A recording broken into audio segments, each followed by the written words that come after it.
iniciar su carrera en los hospitales, digamos, luego de recibirse como psiquiatra, ¿no? Luego de hacer su especialidad, en el cuerpo médico del hospital de Saint-Anne, como jefe de clínica.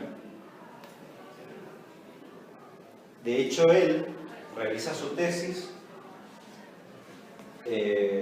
basándose en un caso de una enferma que conocen en ese hospital, en Saint-Anne, que es el caso Amy. No sé cómo se pronuncia tampoco.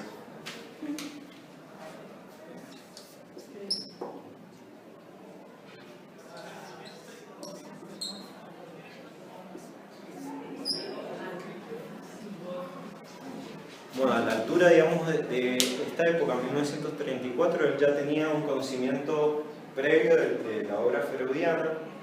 De hecho, él ya desde muy chico ya sabía hablar alemán y tradujo partes de la obra de Freud, no sé, el artículo sobre los celos de Freud. Bueno, en esta época también lo que quiero decir es que es la época que él más fuertemente va a estar influido por la sociología francesa, en especial por Durkheim y Marcel Mauss, que es el sobrino, que no sé si sabían, sociólogos.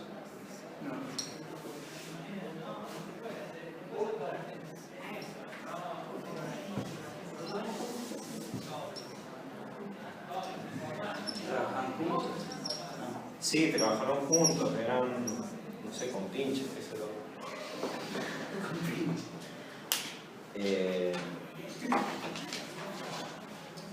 Bueno, entonces dijimos, o sea, que la obra lacaniana está estructurada en torno a la pregunta de qué es el acontecimiento Freud, ¿no? Él, digamos, en realidad, a esta altura, que yo le he denominado pre-lacaniana, porque es como que todavía él no es Lacan, o sea, en el sentido de que todavía él está muy lejos de lo que va a ser la teoría lacaniana y de lo que va a ser realmente que comprenda lo que es la obra freudiana, ¿no?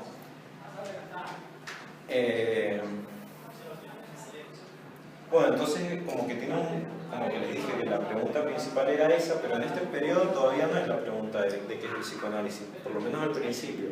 En 1934, él como que la pregunta que se hacía todo el tiempo es ¿qué es la locura? Él quería saber qué es la locura, por qué la gente está loca, por qué hay gente que no está loca. Y bueno, ahí él es un hombre, digamos, que siempre ha estado en mucho movimiento, con los movimientos culturales de su época, y él estuvo en contacto con el surrealismo, ¿no? Con la corriente estética, artística, que a su vez está influenciada por el psicoanálisis, ¿no? Bueno, él del surrealismo, lo que va a tomar en esa época que se preguntaba qué es la locura, de lo que va a tomar del surrealismo es la idea de que la locura es lo más humano. O sea, de que lo que nos distingue tan de nuevo de los animales es que los animales no se vuelven locos, a excepción de los casos, digamos, por ejemplo, del pobre oso polar que está en el zoológico de acá, que tiene psicosis, pero tiene psicosis porque está encerrado. O sea, como que la concepción lacaniana es que los seres humanos arruinamos a los animales, porque los metemos en un mundo ajeno a ellos, que es el mundo de los símbolos, ¿no? Entonces la locura en realidad en los animales no está, ¿no? Es como que si nunca vamos a encontrar no sé, un cocodrilo fetichista ni nada de eso en la naturaleza.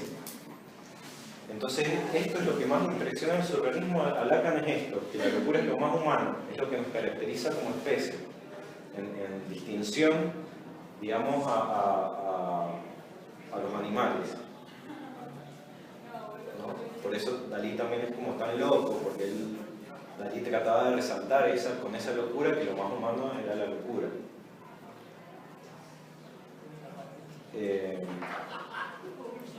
Bueno, entonces él se encuentra con esta mujer, que bueno, obviamente en el psicoanálisis no se le ponen los nombres reales porque hay como un secreto profesional, obviamente, para mantener la intimidad, ¿no? La integridad de la persona. Bueno, esta era una mujer que tenía síntomas persecutorios, ¿no? Ella pensaba que había un complot para quitarle el hijo. En 1924 la internan. Y bueno, luego de un momento que se escapa, en 1931, él espera una actriz que se llama Huguette Duflos y le clava un cuchillo, ¿no? Es como que la espera a la salida no sé, del teatro y le clava un cuchillo. Entonces, este caso se hizo muy famoso en la sociedad francesa y la interpretación lacaniana de esta época ya va a decir que en realidad esta mujer, al clavarle un cuchillo a esta actriz, estaba atacando su ideal de yo. Es decir, que estaba atacando lo que a ella le gustaría hacer, ¿no? Y como no lo podía hacer, tiene un momento, digamos, de pasaje al acto, como se dice en psicoanálisis, un momento de locura, en que le clava un cuchillo, ¿no? Entonces, ahí vemos cómo hay una proyección, cómo se proyecta en una persona el ideal, ¿no?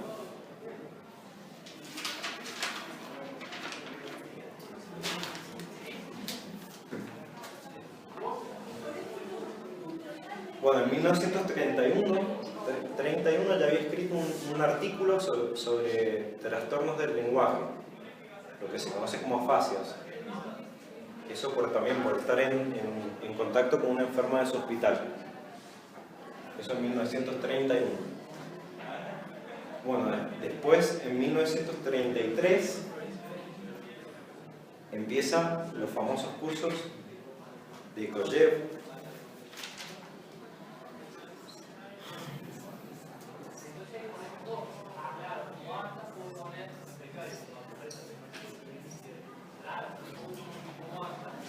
Los famosos cursos filosóficos de Kojev, en los cuales se estudiaba Hegel. Del 33, esto lo hace del 33 al 39, estos cursos. Y él, y bueno, y él se hace muy amigo de este hombre, porque es el hombre que le introduce, digamos, el pensamiento hegeliano. Bueno, y él empieza a estudiar la fenomenología del espíritu, que es un texto bastante difícil, en el que básicamente yo diría que también se construye como una mitologización, o sea, como un mito, como un cuento de cómo se constituye la conciencia en el ser humano. Y bueno, o sea, cómo en el desarrollo del espíritu hay un paso, digamos, dice, de la necesidad a la libertad, o de la conciencia a la conciencia absoluta. Y bueno, lo que le queda más o menos la impresión a estos cursos es como Hegel habla en la fenomenología del espíritu, de cómo nos constituimos nosotros como conciencia a través de otra conciencia. Es decir, que no podemos saber quiénes somos si no recurrimos a otro, ¿no? Y un poco Hegel estudia esa dialéctica en sucesivas etapas, que es como que él va viendo las paradojas de ese reconocimiento en el otro, más o menos, para decirlo muy breve. Un libro que tiene como 800 páginas. Bueno, entonces como que la conciencia, para hacer conciencia, se tiene que reconocer en otra conciencia, y de ahí traen todos los problemas, que él habla de las distintas fases de esa problemática, la dialéctica del amo y el esclavo, etc. Que es lo más famoso, que es el capítulo 4 de la fenomenología del espíritu. Pero bueno, sí, básicamente ese libro es un libro que habla de las paradojas de todo lo que pasa en torno a eso. Bueno, en 1934 publica un estudio sobre un caso de locura de A2, que es el famoso crimen de las hermanas Papin, que eran unas empleadas domésticas que un día asesinaron a su patrona y a la hija de esta, ¿no? Y esto también tuvo mucha repercusión en la sociedad francesa, porque empezaron a haber muchas interpretaciones de esto. Después, por ejemplo, André Guide hizo una obra de teatro sobre las hermanas Papin. O sea, es como que fue tomado, digamos, por las vanguardias, ¿no? Por esta situación, digamos, clasista de una empleada doméstica que mate a la patrona, ¿no?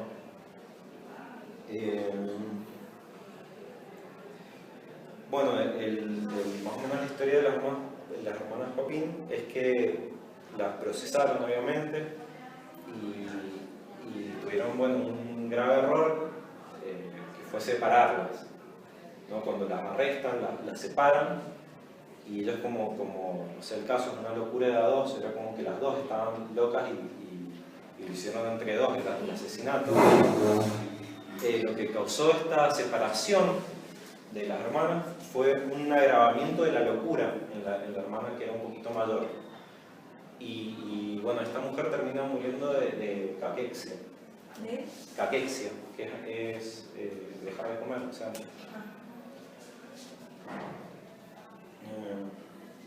Bueno, entonces él en toda esta época está viendo un poco cómo se constituye, digamos, el yo y en relación con otro. En esta época todavía no tiene muchos conceptos, pero habla mucho de complejos, de fraternos, complejos de intuición, que en realidad, bueno, no es importante porque después él va a superar toda esa teorización que él hacía en su momento pre-lacaniano. Bueno, entonces él empieza a tomar cada vez más contacto, ¿no? con la teoría freudiana, y bueno, y a interesarse más y más, y a estudiar, y ir a distintos círculos de estudio de matemáticas, sigue con los cursos de Hegel. De hecho, tenía un proyecto para con Kollebe hacer un estudio sobre cómo es la mirada hegeliana de la teoría freudiana, ¿no? Que es un poco de lo que estábamos hablando al principio, que él en el seminario 2 va a hablar de que a la teoría hegeliana le faltaba la concepción energética, ¿no? Que era una teoría que no tenía la concepción energética y que eso estaba sobredeterminado, digamos, por las condiciones históricas de que Hegel es un pensador que está en la mitad entre la modernidad y la antigüedad, o en la mitad entre el feudalismo y las revoluciones burguesas y la revolución industrial, ¿no? Entonces, él, cuando empieza a tomar más contacto con la teoría freudiana, empieza a cambiar la pregunta, y ya su pregunta como que no es qué es la locura, sino qué pasó, qué es el psicoanálisis, ¿no? Porque ¿qué es esta teoría? Y él se empieza a preguntar por qué el psicoanálisis surgió en esa época, ¿no? Y bueno, la respuesta que yo ya le he dado es una respuesta un poco más avanzada, pero ahora al principio piensa que hay una declinación de lo que él va a denominar la imago paterna. Esta teoría de la declinación del imago paterna la va a tomar de Durkheim, digamos, del paso de la solidaridad mecánica a la solidaridad orgánica, que eso ha sido quiero que un sociólogo hable de qué es la solidaridad mecánica y la solidaridad orgánica. Si no saben eso, no son sociólogos. Es así. No soy sociólogo. ¿Vos no querés hablar? No. ¿Vos, Iván? Y la solidaridad orgánica estaría más vinculada a una etapa primitiva de clase de división social del trabajo, porque hay un reconocimiento casi personal de lo que integran una comunidad, y la sociedad y la solidaridad orgánica estaría determinada fundamentalmente por la complejización de la sociedad y la división social del trabajo. Claro. O sea, cambia la manera en que se integra la sociedad. En una manera era como más mecánica, así, como, digamos, más de vida campesina, y después como que la sociedad se empieza a complejizar y empiezan a predominar, digamos, lo que serían las instituciones. Entonces, bueno, esa es la teoría durkheimiana, así el ABC de la teoría durkheimiana.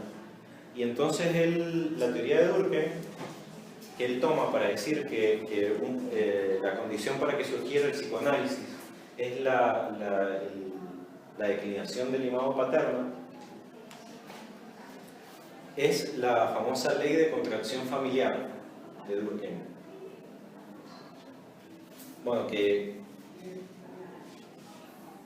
básicamente lo que Durkheim está teorizando es que en este paso de la sociedad mecánica a la solidaridad orgánica, hay un cambio en la familia, que hay una contracción familiar, va a decir Durkheim.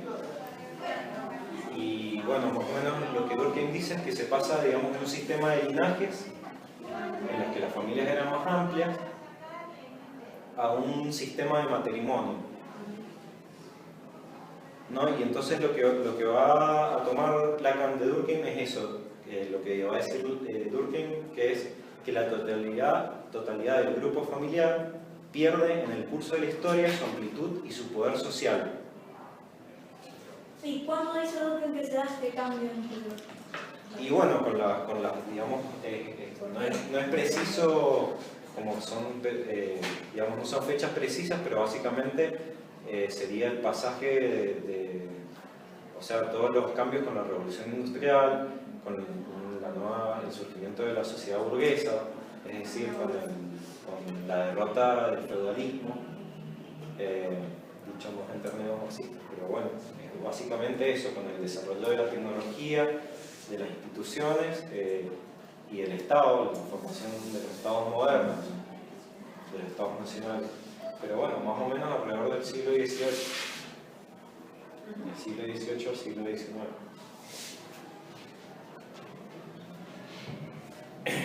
Bueno, entonces con esta declinación de la amplitud de la familia y de este sistema de linajes a un sistema de matrimonio, va a teorizar Durkheim que hay una declinación del poder del padre de familia. ¿Por qué ve que hay una relación entre la declinación del poder del padre de familia y el surgimiento del psicoanálisis? Porque si uno estudia, por ejemplo, el caso Juanito, de lo que salta a la ficha es que es un padre que no puede cumplir su función. ¿Entendés? Eso en psicoanálisis se habla como un padre débil, que no puede cumplir su función, que es proveerle básicamente ideales para que los niños se identifiquen, ¿no? Pero después se descubre que esta teoría es totalmente errónea. O sea, hacen otros estudios y descubren que en realidad la familia no ha variado tanto y es totalmente relativo, entonces toda la teoría de Durkheim está mal, de la ley de contracción familiar. Es como una bancarrota, sí, una bancarrota famosa de la sociología francesa. Pero bueno, ¿qué es lo que pasa después con Lacan? Que se entera que en realidad es mentira esto, que nunca pasó eso de que las familias sean más grandes y después se achiquen, sino que depende de muchas otras cosas y de las regiones y bueno, lo han desmentido un montón de veces. Lo que le pasa a Lacan es que si conoces a Durkheim empezás a tener contacto con el sobrino, que es Marcel Mauss, ¿no? Y de Marcel Mauss le va a parecer muy interesante un artículo que vamos a comentar, no un artículo, no es un libro, que se llama Ensayo sobre el Don. Bueno, lo voy a escribir.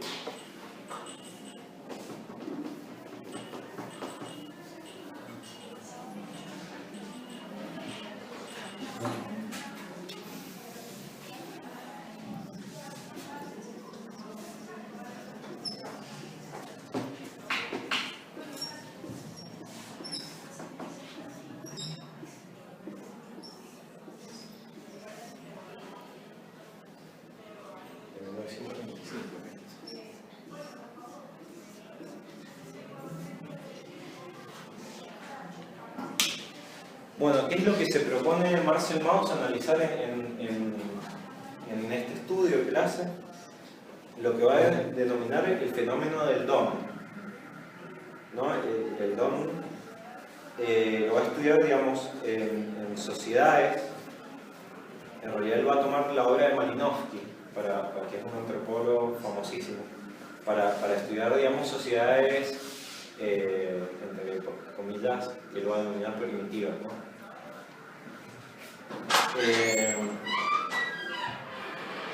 Bueno, ¿qué es el don? El don es un acto de regalar, ¿no? Como sabemos, de regalar, dar y devolver.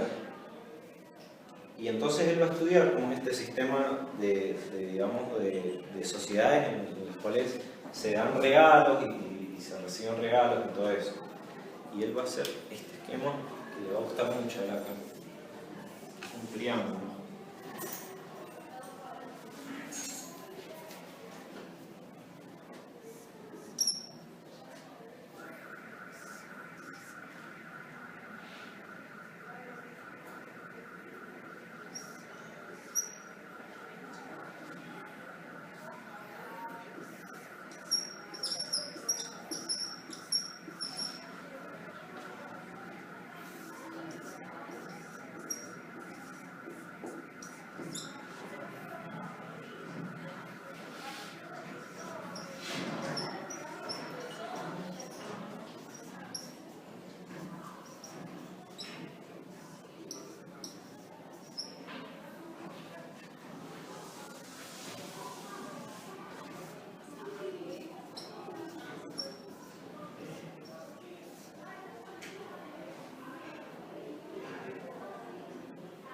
Bueno, entonces lo que va a decir Marcel Mauss es que, digamos, cuando uno regala o cuando recibe un regalo, adquiere una obligación, ¿no?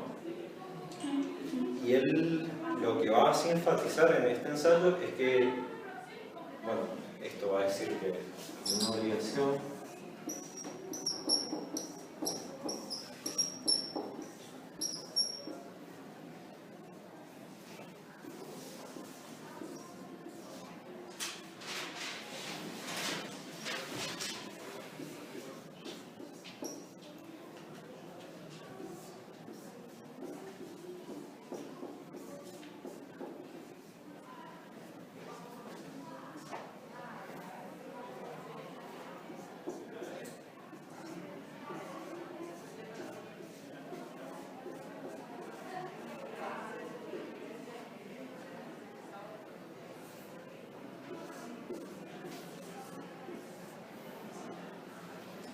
Bueno, y entonces, o sea, el estudio de eso, del ensayo sobre el don, es que uno, al recibir un regalo, adquiere una obligación, y que la obligación es una obligación de dar, de devolver y de aceptar el regalo, de recibir.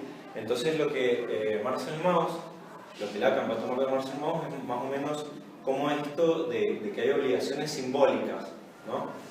No sé, a mí por ejemplo me pasa que yo tengo un amigo que para mi cumpleaños me regala un libro, pero él exige que para su cumpleaños yo también le regale un libro. Hasta me lleva, no sé, a la librería y me dice yo quiero esto. Entonces es como que hay toda una obligación, o sea, como un contrato, un pacto que no está, digamos, expresado, no hemos hecho un acta ni nada, pero está hecho así el contrato simbólico de que si él me regala, yo le tengo que regalar, ¿no? Entonces, claro, por eso Lacan es lo que está, porque lo que le está permitiendo a Marcel Mauss es darse cuenta de que hay un universo simbólico, que las sociedades se pueden estudiar así como cómo se otorgan los dones, pero eso en realidad es algo de la vida cotidiana, ¿no? Porque él está construyendo, está llegando a entender qué es lo simbólico, porque o sea, lo que va a indicar Marcel Mauss es que en realidad no es voluntario, sino que es un sistema al cual tienen que atenerse las sociedades esas. ¿Entendés? Entonces eso es como lo que más marca Marcel Mauss. Que este sería como el sistema en el que están las sociedades, ¿no? O dicho de otra manera, que para poder recibir algo uno tiene que estar dispuesto a perder algo. Sí. Adquirir una obligación sobre todo, ¿no? Y bueno, por ejemplo, ¿por qué es obligatorio? Marcel Mauss lo explicaba en estos términos, es que en esas sociedades había algo que se llamaba el Jau y el maná, y o sea que si vos no cumplías eso, los espíritus te iban a hacer mierda. Básicamente eso es lo que... ¿Qué es eso? Claro, como que ¿por qué no se puede no aceptar los regalos o no? Porque estaban conceptualizados en esas sociedades primitivas que si vos no lo hacías te hacían mierda los espíritus, pero maná, el Jau, o sea, esas categorías nativas. Bueno. Y eso lo toman también los pueblos modernos para hablar del clientelismo político también, para explicar cuando los políticos dan algo y así establecen un liderazgo. O sea, Y sí, es que en todo, es la vida misma esto, o sea, la vida misma así de que recibís algo y la vas a adquirir como una obligación de devolver y hay toda una circulación de elementos simbólicos, o sea, de pactos simbólicos que no están escritos, pero son reales, o sea, no sé, desde el más básico que es darle la mano a la gente, hasta otros que son como entender las cosas no escritas de la sociedad, entender los chistes, entender las leyes que no están escritas, y ese tipo de cosas. Por eso o sea que ahí se va metiendo en lo simbólico, digamos. Y él ya va como avanzando un poco, lo va viendo, o sea, en realidad no está todo tan esquemático que va así, él también va como construyendo lo simbólico, lo imaginario, que todavía no lo entiende bien, pero él ya cuando lee esto, le resuena, ¿no? Le resuena, y por eso es importante la obra de Marcel Mauss en la teoría lacaniana.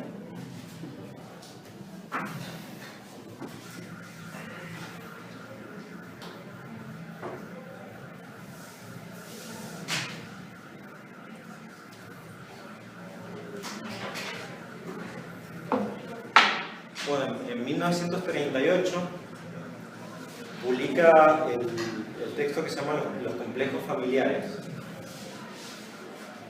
en los cuales, según Jacques Alain Miller, que es un gran psicoanalista que fue como el discípulo inmediato de Lacan, él destaca que a pesar de que todavía no tiene el concepto de inconsciente ni el de estructura, en este texto de 1938, ya Lacan empieza a ser cada vez más consciente de que el ser humano está en otra dimensión distinta a la de los animales, que es la dimensión cultural, va a decir en ese texto. O sea que ya el ser humano no cuenta con los instintos ni con las necesidades, sino que está en una dimensión que, bueno, más adelante la teoría lacaniana va a ser la dimensión del deseo. Y eso ya en 1938. Bueno, y finalmente, como hito de este primer periodo pre-lacaniano, tenemos que en 1949 publica el informe El estadio del espejo como formador de la función del yo, que es de 1949. Y bueno, esto más o menos para que lo entiendan, yo voy a tomar algunos de los precursores de la... El texto se llama El estadio del espejo, Los complejos familiares, de 1938. Que acá lo pueden encontrar como La familia, pero en realidad no se llama La familia, pero...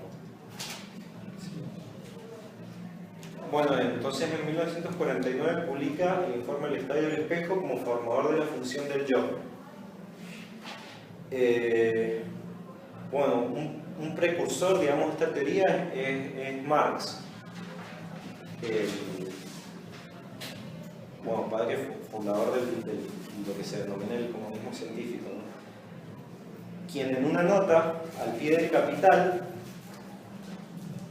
ya, o sea, porque ya en 1949 Lacan ya estaba estudiando la teoría marxista. No sé en qué momento, iba haciendo millones de cosas y también iba estudiando la teoría marxista. Bueno, y entonces, en una nota al pie del Capital, Marx dice, en el primer capítulo, en el cual se explica bueno, la teoría del valor, la valorización de las mercancías, etc. Marx decía en una nota, al hombre le ocurre en cierto modo lo mismo que a las mercancías. Como no viene al mundo provisto de un espejo, ni proclamando filosóficamente como Fichte, yo soy yo, solo se refleja de primera intención en un semejante. ¿No? Porque bueno, la teoría marxista habla de que lo que valen las mercancías tiene que ver, digamos, con lo que vale otra mercancía, entonces es como todo un circuito que de por sí una mercancía sola no vale nada. Bueno, para que tengan una idea de la teoría marxista. Bueno, entonces, digamos como que esta teoría del estadio del espejo es como esto que Marx dijo hacia la pasada, él lo teoriza. Otra teorías precursoras de la teoría del estadio del espejo son las investigaciones sobre el mimetismo, ¿no? Sobre el mimetismo. Bueno, en el que se estudiaba que ciertos animales tenían el hábito de adoptar las figuras y colores de su entorno, ¿no? Eso es lo que se estudiaba en los estudios de biólogos sobre el mimetismo. Pero lo que se descubrió en estos estudios de mimetismo es que al principio se pensaba que eran, que actuaban de una forma miméticamente con su entorno para, digamos, no ser comidos, como una función adaptativa, digamos. Pero después muchos estudiosos comprobaron que los animales que se mimetizaban con su entorno tenían las mismas probabilidades de ser comidos. Es decir, que no tenía nada que ver con algo que sea para que no los coman los depredadores o lo que sea, sino que era habla algo... de las panzas, que habían abierto las panzas de... Claro, de los a esos tipos de estudios hacían los biólogos, investigar eso y... ¿Qué? Bueno, o sea, de eso va a hablar Lacan, ¿no? De lo que es la fase del espejo, de cómo nos reflejamos en las personas, ¿no? Esto que decía recién, de que no llegamos, o sea, que Marx decía que no llegamos al mundo con un espejo sabiendo quiénes somos, y que a la vez un poco lo que teoriza Hegel en la antropología del espíritu, que necesitamos de un otro para saber quiénes somos. Esa es la teorización lacaniana del estadio del espejo, o sea, de la fase imaginaria. ¿Qué va a decir que es la fase del espejo, el estadio del espejo? Va a decir Lacan, es una experiencia que tiene un niño entre los 6 y 18 meses cuando descubre su imagen en un espejo.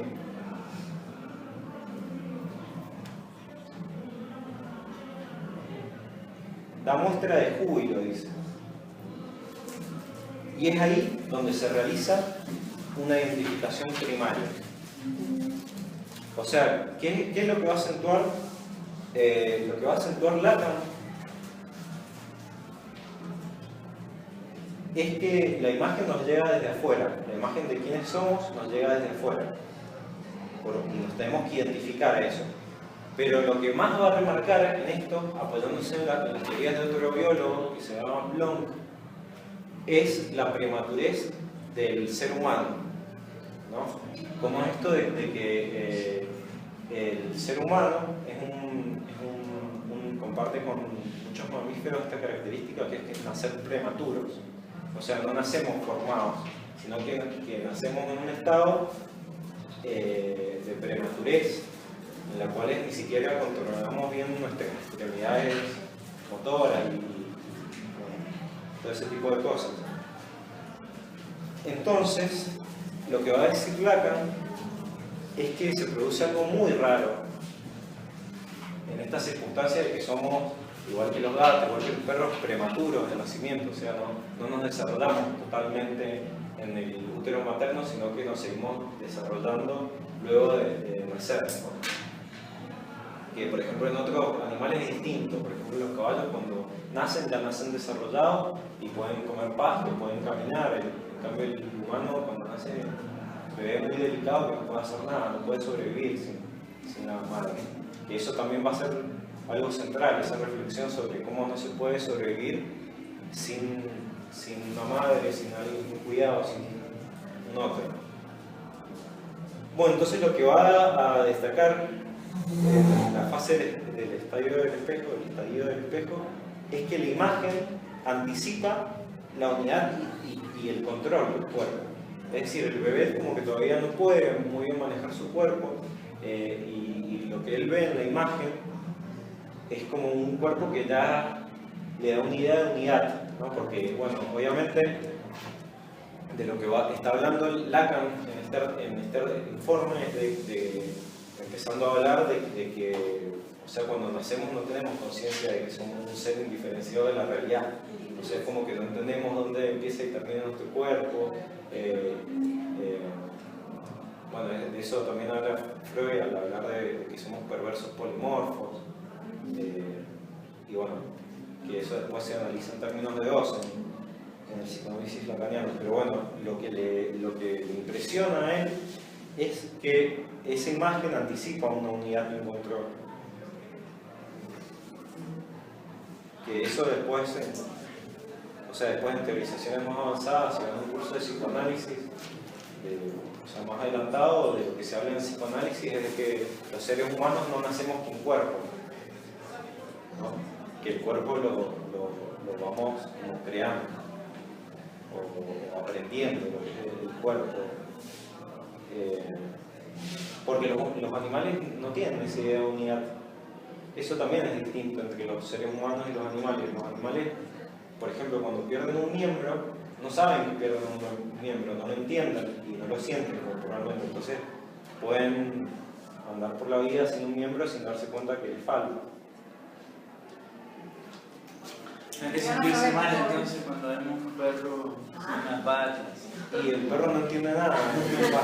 Y el síndrome del miembro fantasma, por ejemplo, es un fenómeno humano, exclusivamente humano.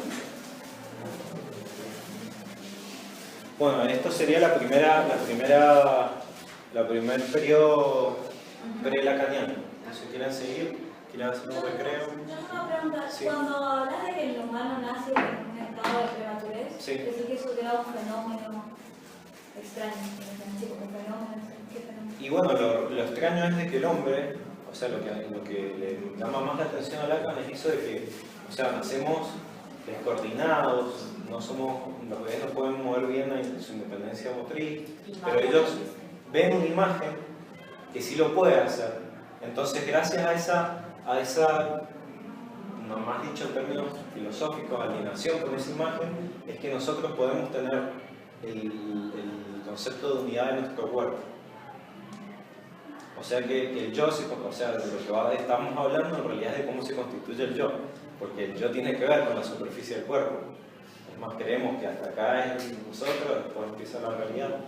Y entonces lo que Lacan quiere marcar es que el yo es un objeto que se construye a través de una alienación. O sea que no tiene nada que ver esas teorías de los analistas post-freudianos de engordar el yo, porque engordar el yo es engordar una mentira. De hecho, es de sentido común que todo el mundo tiene problemas para aceptar su cuerpo, para entender su cuerpo, para la propia autoimagen que tienen de su cuerpo, tiene que ver con esto, de cómo les llega desde afuera la imagen de su cuerpo. Entonces después nos podemos encontrar con gente que se vio operando, que se vio haciendo cosas con su cuerpo para tratar de alcanzar esta imagen que tiene desde afuera.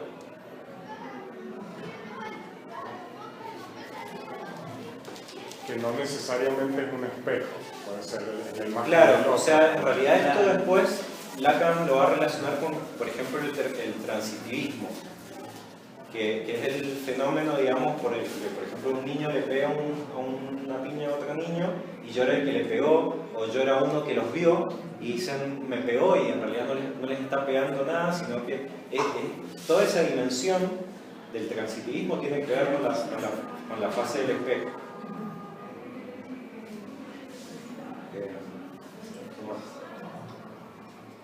Bueno, O sea, yo pienso, o sea, como que hay más mérito del espejo, bueno, y del sujeto también, así de...